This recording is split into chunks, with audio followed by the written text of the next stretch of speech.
one of the things I often say to people is, and I actually remember a great quote I picked up while I was a member of VIN, Veterinary Information Network, and somebody used as their little sup thing, they used, if your only tool is a hammer, every problem looks like a nail.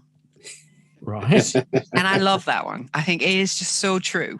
And so I often say to people, my job is to put tools in your toolkit. Your job is to look at the situation and decide which tool to pull out. Right. And NLP, just like so many other things, is just a tool. And it's a tool where you learn things as certain techniques, but more than that, you learn some underlying principles, and then you start to work with those principles, and you start to become more flexible with them and to do things with them. Right. And I think for most people, the tools you create yourself are the ones that are the strongest, because you figured out how to do this. This worked for you, and so it's going to stay really strong in your brain, and it's a tool you're going to be able to use in other situations as well.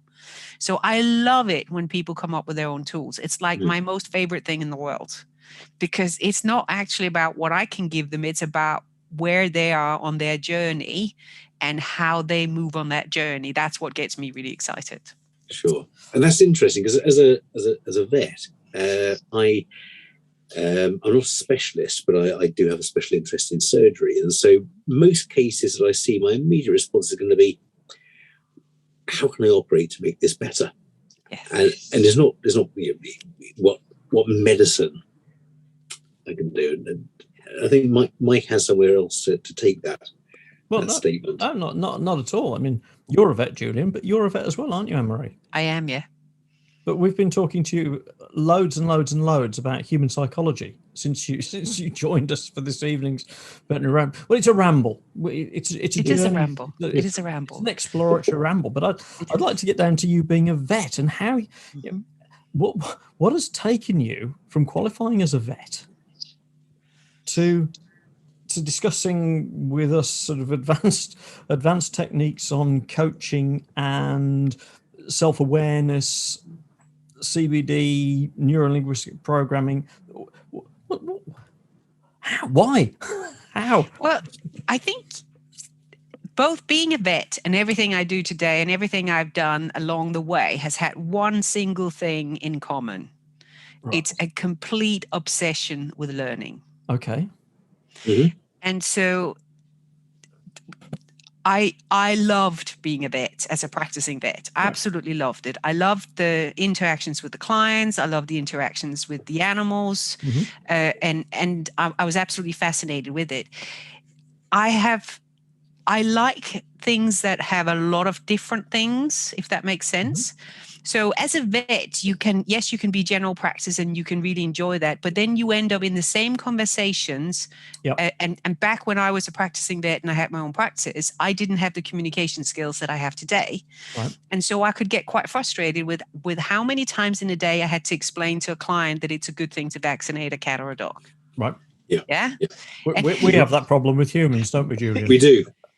And then, so when I had the opportunity to go work for a large corporate organization, I took it and I started learning things around sales and about marketing and a lot around training and around, how you do things in large companies and large organizations, because it's a very different world. Very.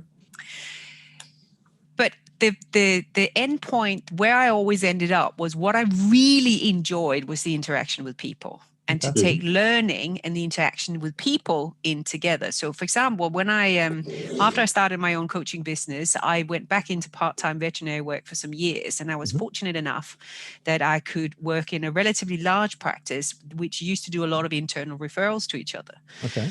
And so I always had an interest in, I'm really sorry, guys, in dermatology. And I loved, I'm sorry. I'm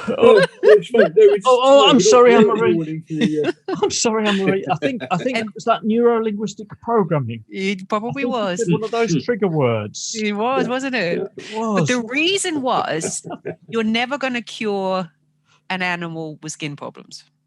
because there's often some long-term underlying conditions. So what happens is you build very, very strong bonds with the owners. Okay. And Absolutely. you build strong bonds with the patients. And also, guess what? There are no emergencies in dermatology. Yeah, no. There is that. The ECC, the Emergency and Critical Care Dermatology Manual, is very, very thin. It is very, very thin, isn't it? Yeah. So it's one thing I really, really enjoy is creating almost sort of a complete experience for people who have patients or have animals, cats or dogs, typically with skin problems. And it was you're right, actually. Really fascinating.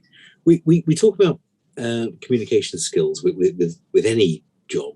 I think veterinary dermatologists must have the best communication skills of any profession, because they have to actually get the patients on board, the clients on board, knowing that time after time the clients are going to come with the same problem. He's still got a rash. Yes. Do you remember how he said that 37,000 times over the last 14 months? And not lose patience with it. And I, as a surgeon, I want it better. And my dermatology is, it's got a lump, let's get rid of it. Fantastic. That's done. Dermatologically, the rest is okay. Whereas I enjoy the fact, how can I, in that very first conversation with a client, when I recognize that there is a dermatology problem, how can I set it up in such a way that every conversation I have after that is a success? Yes. How can I manage their expectations? How can I get them on board with my plan? How can I get them to see the benefits of coming back to me again and again and again, and have them have the feeling that what we're doing is I am holding their hand.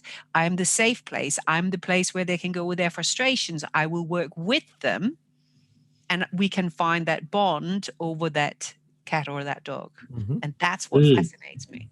And that is the human. And when I was in that particular practice, I used to say to the receptionist and to the other vets, I used to say to them, look, if you've got a really difficult client, one that's a nightmare to deal with, can you just pass them my way? Because I get bored a little bit once in a while, and I kind of like something. I'm just texting you their numbers now, Anne-Marie.